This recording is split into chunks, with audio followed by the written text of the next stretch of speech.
Mais uma vez, boa tarde a todos, né? É sempre um prazer estarmos aqui reunidos para que a gente possa conhecer um pouco dessa doutrina que a gente segue, né, Zé? A gente vem com muito amor, com responsabilidade, com carinho e muita fé, né? Para aumentar a nossa fé, alimentar a nossa fé a cada dia que a gente vem aqui. E hoje não seria diferente. Como em todas as oportunidades, a gente sempre relembra a necessidade do estudo. E tudo que é dito aqui certamente é colocado de acordo com os preceitos da doutrina espírita. E as minhas palestras sempre seguem na linha do que vem escrito no Evangelho segundo o Espiritismo e muitas vezes tirado de algum livro que a gente sempre orienta que a gente leia. A propósito, a galera que sempre tira um tempinho para ler uma mensagem espírita, ler um livro espírita, alguma coisa assim para reforçar o nosso conhecimento na doutrina, que a gente tenha como reflexão. Mas essa foi uma outra oportunidade que a gente tem também, porque hoje eu vou apresentar aqui do livro Vinha de Luz, de Chico Xavier, um texto que fala muito de nós mesmos e para nós mesmos. Qualquer leitura, qualquer texto que a gente pegue na doutrina, sempre vai dizer alguma coisa, sempre vai trazer alguma coisa para o nosso enriquecimento. Sempre. Às vezes a gente, pelo título, não imagina a extensão que vai ter o texto que a gente vai ler. Mas quando a gente para pensar e adequar aquele momento ali na nossa vida, a gente fala, opa, esse recado eu posso adequar dessa maneira, eu posso entender dessa maneira, eu posso fazer uma reflexão de uma outra forma da qual eu estava fazendo até agora. Então eu acho que vai valer para isso a nossa conversa de hoje. Porque o título do texto desse livro, Vinha de Luz, de Chico Xavier, é Hoje, onde estivermos. Só pelo título, a gente tem diversos entendimentos, né? O que quer dizer o título? Hoje, onde estivermos. A gente pode tirar, se for para perguntar para cada um, é provável que cada um fale alguma coisa diferente nesse sentido. E o que é válido. Mas vamos entender o que Chico quis trazer para a gente nessa mensagem. Ela é bem interessante. E depois eu apresento qual foi o capítulo do Evangelho que eu adequei a essa mensagem de hoje. Então vamos lá. Hoje, onde estivermos, porque o salário do pecado é a morte, mas o dom gratuito de Deus é a vida eterna em Cristo Jesus nosso Senhor. Isso está em Romanos capítulo 6, versículo 23. Para os que permanecem na carne, e que é o nosso caso, a morte significa o fim do corpo denso. Para os que vivem na esfera espiritual, representa o reinício da experiência. De qualquer modo, porém, o término cheio de dor ou a recapitulação repleta de dificuldades constituem o salário do erro. Quantas vezes temos voltado aos círculos carnais em obrigações expiatórias, sentindo de novo a sufocação dentro dos veículos fisiológicos para tornar a vida verdadeira? Muitos aprendizes estimam as longas repetições. Entretanto, pelo que temos aprendido, somos obrigados a considerar que vale mais um dia bem vivido com o Senhor que 100 anos de rebeldia em nossas criações inferiores. Só por esse parágrafo a gente poderia discorrer a tarde toda, mas a gente vai falar um pouco mais detidamente dele um pouco à frente. Infelizmente, porém, tantos laços grosseiros inventamos para nossas almas que o nosso viver, na maioria das ocasiões, na condição de encarnados ou desencarnados, ainda é o cativeiro a milionárias paixões. Concedeu-nos o Senhor da vida eterna, mas não temos sabido vivê-la, transformando-a em enfermiça experimentação. Daí procede a nossa paisagem de sombra, desencarnando na terra ou regressando aos seus umbrais. A provação complicada é consequência do erro. A perturbação é o fruto do esquecimento do dever. Renovemo-nos, pois, no dia de hoje, onde estivermos. Olvidemos as linhas curvas de nossas indecisões e façamos de nosso esforço a linha reta para o bem com a vontade do Senhor. Os pontos minúsculos formam as figuras gigantescas. As coisas mínimas constroem as grandiosas edificações. Retiremo-nos das regiões escuras da morte na prática do mal, para que nos tornemos dignos da vida eterna, que é dom gratuito de Deus. O hoje, onde estivermos, que eu falei no início da nossa conversa, está muito mais abrangente do que a gente imaginou. Está ou não está? Traz muito mais conhecimento e nos provoca fortemente ou não provoca? Provoca. E aqui eu vou começar falando como se fosse de trás para frente, mas para a gente ter uma linha de raciocínio um pouco mais equilibrada. E vou trazer aqui o seguinte: os pontos minúsculos formam as figuras gigantescas. Se a gente falar o seguinte: essa edificação aqui está pronta, graças a Deus, e a cada dia mais bonito, e da última visita que eu vim para cá, a gente vê a transformação da casa, graças a Deus, e salve Maria. Mas o Paulo, que desde o início veio aqui, encontrou essa terra nua, não tinha nada. Quando nós falamos dos pontos minúsculos, edificam as grandiosas edificações, né? Constrói as grandiosas edificações, quer dizer que os pontos minúsculos são cada um desse tijolo aqui. Da mesma forma que a gente sabe que 1 milhão de reais é muito dinheiro, 10 milhões de reais é muito dinheiro.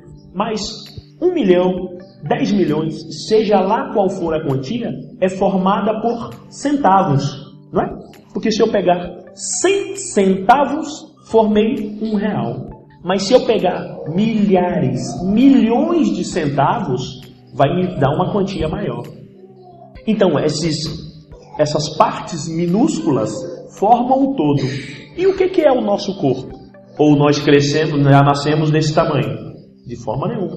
Nós fomos, ao longo da nossa existência, fomos crescendo, desde a concepção. Porque desde a concepção veio uma parte do meu pai, uma parte da minha mãe, e ali se juntou, foram multiplicando, e está essa belezura aqui que vos fala. Não é isso?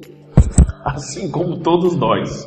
Mas se a gente não acreditar que de partes pequenas, minúsculas, fazemos o todo, a gente às vezes não acredita que a gente possa evoluir. Porque se eu ainda não estou em condições, por exemplo, de perdoar a todos, que eu comece perdoando minusculamente. Comece perdoando um, que a partir daquele perdão eu posso perdoar o segundo, o terceiro, daqui a pouco eu estou em melhores condições de perdoar. O que faz, por exemplo, aquele que procura alguma casa para se livrar do vício, por exemplo, do álcool? Quando chega lá, o cara se propõe a ficar 1 mês sem tomar uma gota de álcool? Não, ele fala: por hoje, só hoje, eu não vou beber. Legal. E tem força para segurar aquele compromisso e cumprir. Bateu a meta. No outro dia, ele vai propor o que para ele mesmo, Zé? Mais um dia, hoje. E assim sucessivamente. Por quê? Da mesma maneira que de grão em grão a galinha enche o papo, de tijolo em tijolo a gente aumenta essa construção, de ação em ação a gente muda o nosso comportamento. Eu posso estabelecer: hoje eu não bebo e eu me mantenho firme, porque um dia eu dou conta de fazer. Hoje eu não fumo, um dia eu dou conta de segurar o meu ímpeto e não me entrego. Mas se eu fosse um pouco mais ambicioso, talvez eu depusesse contra mim mesmo. Se eu falasse: vou ficar 1 mês sem fazer tal coisa, é provável que no decorrer do caminho eu fraqueje. Mas se eu falar: hoje eu me seguro, amanhã de novo, hoje eu me mantenho firme, no terceiro dia, hoje eu seguro mais um pouquinho, Daqui a pouco já se passaram 30 dias e para a gente não foi sacrifício. Então, para que a gente tenha a noção de que, de passo a passo, a gente segue uma caminhada. Eu vi num texto e me lembrei aqui agora, eu preciso iluminar o caminho daqui no Rio de Janeiro para chegar no Rio de Janeiro, viajando de carro, no escuro? Eu preciso iluminar daqui no Rio de Janeiro? Não, mas eu preciso iluminar uma parte um pouquinho na minha frente para que dê condições de seguir a viagem. Então, para que eu tenha uns 20, 50 metros à frente, para que eu tenha segurança de seguir e chegar no Rio de Janeiro. Então é isso que a gente tem que procurar a cada dia. Iluminar o nosso caminho para que eu possa, de passo em passo, com segurança, tomar a decisão, enfrentar e bancar. E por que o título está nos dizendo? Hoje, onde estivermos. Porque hoje eu posso começar. Hoje eu tenho condições de mudar a minha vida. Às vezes, hoje é o dia que eu encontrei força para tomar uma decisão. E eu preciso estar onde? Onde eu estiver. Seja a necessidade que eu tiver. Seja aquilo que eu preciso melhorar. O que for. Mas que eu faça hoje. E se por acaso eu não fizer hoje, dormir, acordei amanhã. Amanhã será o hoje para a gente tomar essa decisão e seguir adiante. Que a gente não perca a esperança que eu tenho condições de mudar. E não é pelo fato de ter deixado de fazer ontem que eu não tenho condições de fazer hoje. Não é pelo fato de não ter perdoado a quem eu deveria ontem que eu não tenho a possibilidade de fazer hoje. Professamos uma doutrina que a gente tem fé no amanhã, que a gente acredita em vida após a morte. Mas se hoje eu já tenho a consciência de que eu posso melhorar, para que eu vou deixar para amanhã? Para que eu vou seguir sofrendo hoje e amanhã eu tenho um dia mais tranquilo? Então o hoje, onde estivermos, nos leva a nos encorajar nesse caminho. Eu posso, eu sou forte, eu tenho condições de fazer isso. Afinal de contas, até pegando um pouco do trecho que o Delito falou da palestra do Gilberto, né? Quando Jesus chegou para alguns, identificou uma falha, um erro, algo que poderia melhorar, vá e não peques mais. Ou seja, a partir de agora, a partir de hoje, vá e mude o seu comportamento. Aproveite essa oportunidade para refletir e mudar de atitude. E não é isso que ele nos provoca a cada dia? Cada dia eu passo, experimento algumas sensações, faço algumas coisas, muitas delas até que eu não deveria, mas eu tenho a possibilidade de à noite, quando for dormir, fazer uma reflexão, um exame de consciência, e ele me permite, ou nos permitiu até então, que no outro dia a gente nasça, que a gente acorde, refaça esses entendimentos e mude de atitude. Eu sou grato por isso. Eu preciso acreditar que esse dom que Deus me deu da vida é para que eu possa melhorar. E cada dia Ele me renova essa possibilidade. Cada dia que a gente vem nessa casa, a gente renova essa esperança e esse entendimento de que eu posso melhorar. Qualquer um de nós, se fizer um exame aqui, desde a primeira vez que veio aqui, ou desde a primeira vez que começou a entender um pouco mais do que a doutrina, seguramente vai anotar e falar: eu já sou uma pessoa melhor. Tenho consciência de que preciso melhorar muito ainda, mas eu já sou uma pessoa melhor. E isso é suficiente para que eu possa me encorajar. É suficiente para que eu entenda: aquele dia que eu fiquei sem beber, aquele dia que eu fiquei sem fumar, me deu mais força para que eu possa me tornar uma pessoa melhor amanhã. Mas que eu tenha isso em mim e acreditar que isso, a partir de hoje, eu mudo isso. Eu não preciso deixar para amanhã. Amanhã eu já vou estar melhor. Afinal de contas, se nós estivermos, e quantos estão no momento desse nos leitos dos hospitais? Às vezes o coração fraco, batendo ali com dificuldade, recebendo medicamento para que ele possa se fortalecer. Ele espera cada minuto para estar um pouquinho mais forte. Ele imagina que no outro dia ele vai estar caminhando, não vai estar batendo mais forte. Eu vou estar caminhando amanhã. que a gente não precise estar num momento deste, de aflição, num momento de recuperação, num momento extremo entre vida e morte, para que a gente tenha a noção do que está sendo concedido para a gente a cada dia. Porque estando com saúde, estando alimentado, estando sem preocupações, numa situação de conforto, é fácil. Mas quando a gente é colocado à prova, às vezes a gente entende as palavras daquele que disse lá atrás, ou daquela coisa que eu li no livro lá de tempo, que eu tenho que renovar a minha esperança, eu tenho que sair dessa, eu acredito que amanhã eu vou estar melhor. E a gente faz. Então é isso que a gente faz aqui agora, que a gente renove a nossa esperança de dias melhores e que a gente aprenda com esses exemplos que a gente tem todos os dias, para que a gente não venha passar por essas mesmas dificuldades. Que eu aprenda, infelizmente, com o que acontece no mundo, para que eu não venha incorrer no mesmo erro. Infelizmente, a gente se depara com muitas situações onde tem agressões contra crianças, contra adolescentes, contra mulheres, contra os idosos. São exemplos que a gente tem todo dia para que a gente possa renovar o nosso entendimento. Para que a gente não venha a julgar, muito menos condenar, não é isso? Mas que eu tenha a possibilidade de refletir e mostrar o outro lado se eu for colocado à prova naquele momento. Porque, como eu disse, estando fora, estando distante da situação, estando sem a pressão do momento, é fácil a gente encontrar uma saída.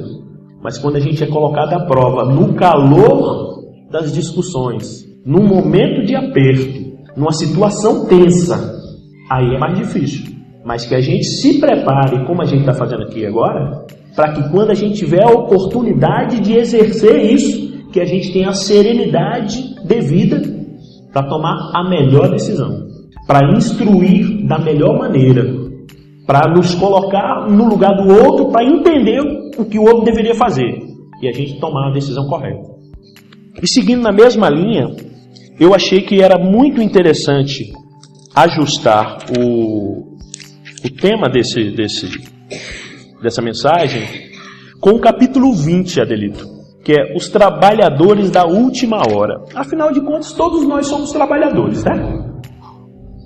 Foi justo pagar o mesmo para o que trabalhou só 1 hora e para o que trabalhou só as 12 horas? Se quem disse que é justiça, somos nós que vamos dizer que isso não é justo, Zé? Se eu combinei com o senhor tanto, é tanto. Se eu combinei com o outro o mesmo tanto por outro período, é tanto. Será que aí a gente não está deixando transparecer um pouquinho do egoísmo, achando que o outro está levando vantagem? Será que a gente está sendo complacente para com o outro? Será que eu estou amando esse próximo como a gente diz, né, o que a gente deveria fazer?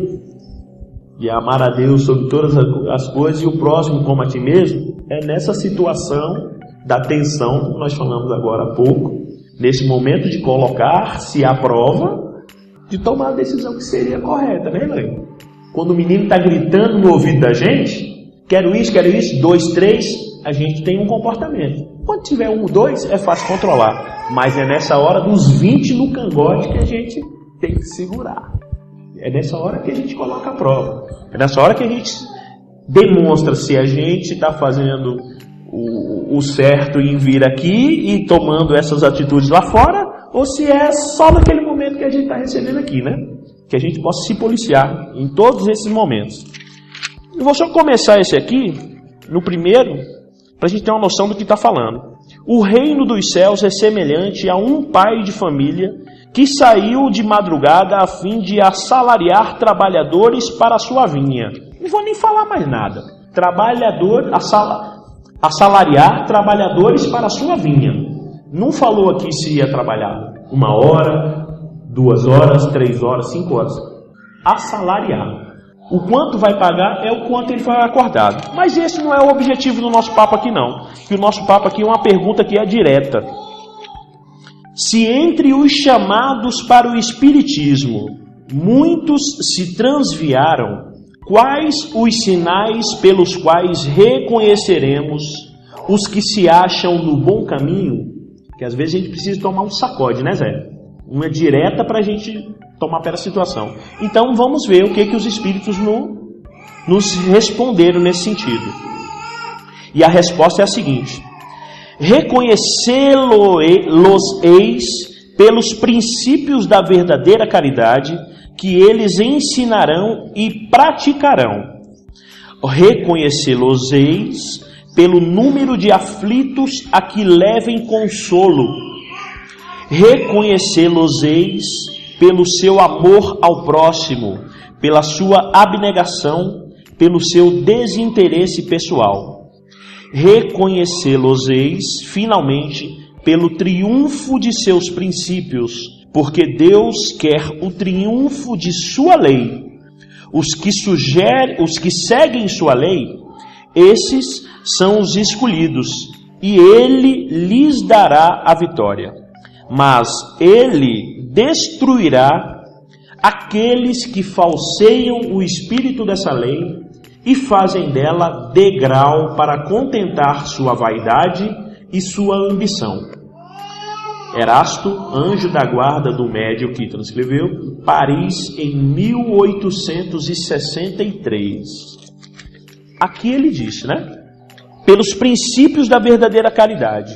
Quantas vezes já falamos a importância da caridade? Já foi dito aqui, né? Não é só por mim, nem por Paulo, Simone, todos, né? Que a gente vai fazer. Porque afinal de contas, se a gente bem colocar, tudo é uma questão de caridade, até o ouvir, né? Vou colocar o ouvir para quem tem aflito, aquele mundo que quer falar, pode ser uma ação de caridade. E aqui ficou claro, aqui ficou direto, a importância de ser caridoso para a sua própria evolução. Aos olhos de Deus, o caridoso é bem visto? Espera que essa condição de nós mesmos? Espera-se. Muitas vezes nós iremos fazer essa caridade. Outras vezes nós seremos agraciados pela caridade do outro. Mas da mesma forma como se não tiver o mesmo olhar para o outro, como é que a gente vai esperar que o outro tenha um olhar bom para mim? Perdoai os nossos pecados assim como vos perdoamos. Oxe, quem não tenha ofendido. Será que eu estou perdoando aquele que me ofendeu? E se eu não estou, é justo que eu espere o perdão do outro? Porque se a gente falar que a gente não ofende, muitas vezes, na maioria das vezes, sem querer, a gente está sendo falso, né? Leviano. Muitas vezes sem querer, sem ter a intenção, magoar por alguma coisa que fez sem refletir direito. Mas da mesma forma o outro pode nos magoar sem querer também. Uma palavra mal colocada, um tom de voz mais ríspido, isso pode nos deixar numa situação de desconforto. Às vezes não teve nem maldade, não teve intenção de fazer aquilo, mas a gente tomou isso como um desprestígio, uma falta de educação, alguma coisa que não deveria acontecer, não me respeitou. Quando algumas vezes a gente acha que a gente é mais importante do que o outro. A gente toma alguma coisa quando na realidade aquilo não foi nada de ofensa. Então a gente se dói sem necessidade. E a gente cria uma birra para o outro, a gente já imagina que o outro deveria ter uma postura diferente. E cá para nós, encontrar soluções ou maneiras para o outro se comportar, a gente sabe bem pra caramba, né? Você deveria se comportar desse jeito, porque você não é uma pessoa jeitosa, é bruto. Mas na maioria das vezes a gente está colocando até para o outro aquilo que a gente acha de nós mesmos, né? Então que a gente possa fazer um exame de consciência, uma reflexão, entender se não sou eu que estou precisando dessa palavra, não? Será que não sou eu que deveria estar ouvindo o que eu estou falando? E acho que até por isso que Deus nos concedeu uma boca e 2 ouvidos. Não é isso, Zé?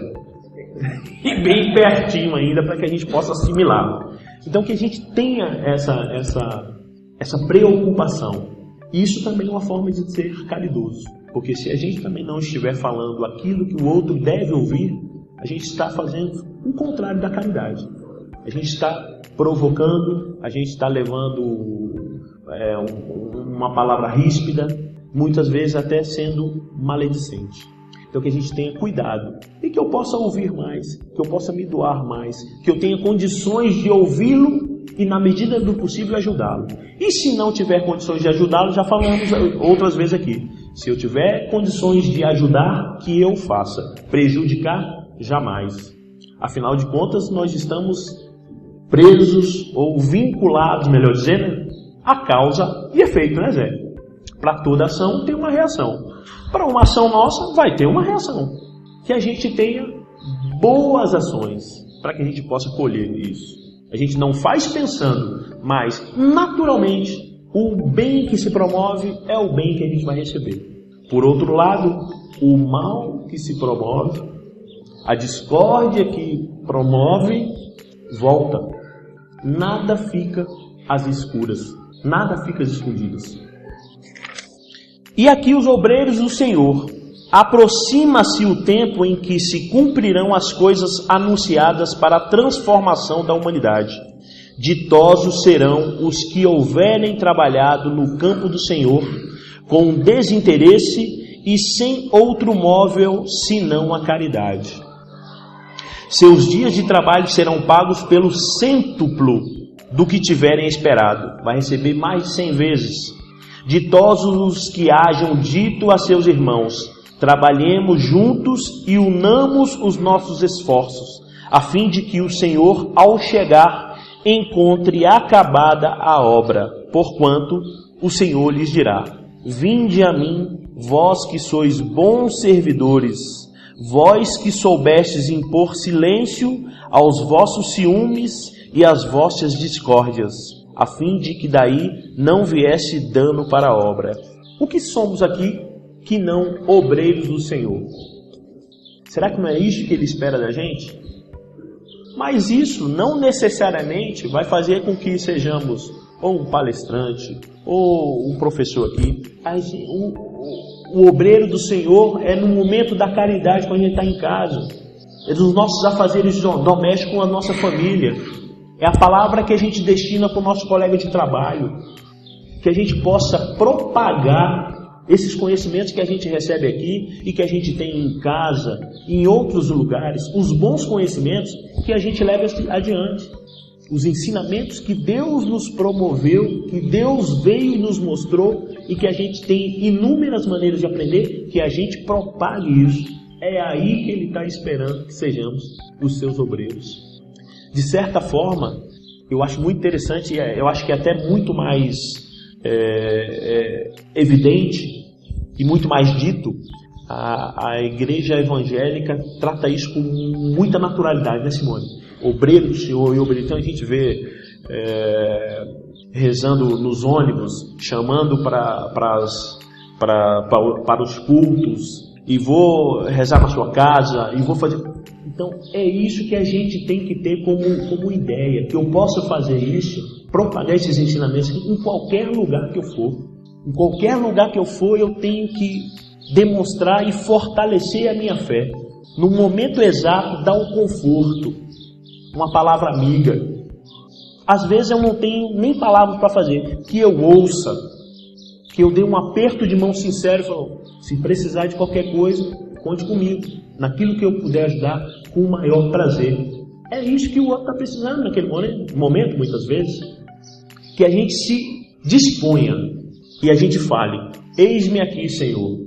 Eu não sei nem o que tem que ser feito, mas me coloco à disposição. O Senhor me conduza. Ponto. Que eu me instrua, que eu leia um pouco mais, para que eu tenha condições de ajudar. Que eu tenha a disponibilidade para o trabalho. É isso que Ele espera de nós. Se fosse assim, a gente não aprendia com outro que se não fosse professor. Afinal de contas, a gente aprende com o professor muito, e a gente depende muito dos professores, mas a gente aprende de muitos que não têm estudo. E muitos, às vezes, que não foram nem numa igreja, não teve a oportunidade que nós tivemos aqui, mas dá uma aula para a gente do que é respeitar o próximo, dá uma aula do que é ser caridoso, dá uma aula de respeito à natureza. E se a gente for um bom aluno, que a gente aprenda em todas as oportunidades. E que essas a gente nunca esqueça. Porque certamente Deus encontrou naquele o obreiro para te dar uma palavra. O obreiro para que me desperte uma coisa que eu imaginava não encontrar. Quantas vezes a gente vai? Pode ser numa consulta, pode ser numa orientação, pode ser numa busca por um emprego, e de longe a gente já taxa. E não vou falar com aquele ali não, porque não está com cara boa não. Mas você é impelido por alguma coisa a seguir adiante. E quando você é atendido, você se surpreende do que houve. Será por quê? Existe alguma coisa por acaso, Zé? Acontece? Não tem. Tudo tem um acaso. Nem que seja nesse exemplo que a gente está dando, para te mostrar que devemos ser um pouco mais humildes, devemos acreditar um pouco mais na nossa intuição, devemos ser um pouco mais, como é que eu vou dizer? Menos orgulhosos ou mais complacentes. Será que a gente sabe de tudo? Mesmo um médico sabe de tudo, o médico, ele precisa aprender também, não precisa aprender? Da mesma forma, ele aprende comigo, aprende com o Zé, aprende com qualquer um. E nós aprendemos muito com eles. Todos nós viemos aqui com uma determinada tarefa. E essa tarefa a gente vai cumprir. E da maneira que a gente tiver conduzindo a nossa vida, a gente vai cumprir. Melhor ou pior. Mas que a gente tenha a exata noção de que se eu me preparar melhor, eu vou chegar melhor. Se eu me conduzir melhor, eu me protejo para seguir adiante. E em todas essas oportunidades, que a gente pode até achar que não tem sentido, é uma oportunidade de crescimento. Da mesma maneira que, às vezes, a gente vem para cá e não sabe o que vai ser dito. Mas a gente fica imaginando, poxa, será que eu vou fazer? Tomara que fale tal coisa, ou fale de outro assunto. Mas quando a gente chega aqui, qualquer assunto que vem, a gente se encaixa nisso aqui. A gente se vê representado naquilo. Por quê? Porque o Evangelho segundo o Espiritismo é para todos. Se nós não precisássemos disso aqui, dessa convivência, nós estaríamos em outro mundo que não o que nós estamos aqui, de expiação e provas. Mas às vezes a gente precisa passar pela prova várias vezes para aprender. E que a gente não se canse e muito menos deixe de acreditar que a gente pode aprender, pode seguir adiante. Mais uma vez, não é pelo fato de não ter feito alguma coisa até hoje que eu não tenha condições de exercer essa coisa. Não é pelo fato de não ter estudado, por exemplo, até hoje, que eu não tenha condições de estudar a partir de hoje. Não é pelo fato de ter fumado até hoje que eu não tenho condições de parar hoje de fumar. Não é pelo fato de ter maltratado tanto os meus familiares que eu não tenha condições de mudar a partir de hoje a minha conduta. Muitas vezes a gente precisa de uma viradinha de chave pequena para mudar o rumo da vida. Porque para Deus, essa chavinha pequena que eu estou mudando, para Ele sabe que para mim representa muito. Às vezes representa o orgulho, pode parecer um homem fraco, pode parecer aquele que não dá conta de manter a sua palavra, mas quando a gente percebe essa mudança, quando a gente age na direção dessa mudança, a gente vê a extensão do que isso pode promover para a gente. Que tenhamos a coragem de mudar essa chave, acreditando que todo dia, onde estivermos, pode ser um momento de uma virada na nossa vida. E para finalizar, o último parágrafo aqui do capítulo 20 do Evangelho segundo o Espiritismo. Que Deus procede neste momento ao censo dos seus servidores fiéis e já marcou com o dedo aqueles cujo devotamento é apenas aparente, a fim de que não usurpem o salário dos servidores animosos, pois aos que não recuarem diante de suas tarefas é que ele vai confiar os postos mais difíceis na grande obra da regeneração pelo Espiritismo. cumprir-se-ão estas palavras: os primeiros serão os últimos, e os últimos serão os primeiros no reino dos céus. O Espírito de Verdade em Paris, em 1862. Ou seja, quantos anos, mais de século, quase século e meio, né? Que foi dito. Como nós falamos, nós precisamos passar por diversas provações e várias delas repetidas vezes para que a gente possa aprender. Mas que a gente tenha a possibilidade e a capacidade de assimilar o quanto antes, para que a gente amanhã desfrute de coisas bem melhores, para que amanhã a gente esteja no estágio mais avançado do que aquele que a gente está até hoje. Alguém quer falar alguma coisa nesse sentido? Dar algum exemplo? Se ninguém quer comentar nada, eu vou encerrar agradecendo por mais um momento como esse, dando graças a Deus pela oportunidade, graças a Jesus, Salve Maria, por esse encontro, e que tenhamos, a partir de hoje, um momento de reflexão diário para que eu possa mudar essa chave. Seja lá para o que for, cada um tem as suas necessidades. E aí a gente faz a nossa avaliação e a gente mude cada um a sua chavinha para um futuro melhor. Obrigado.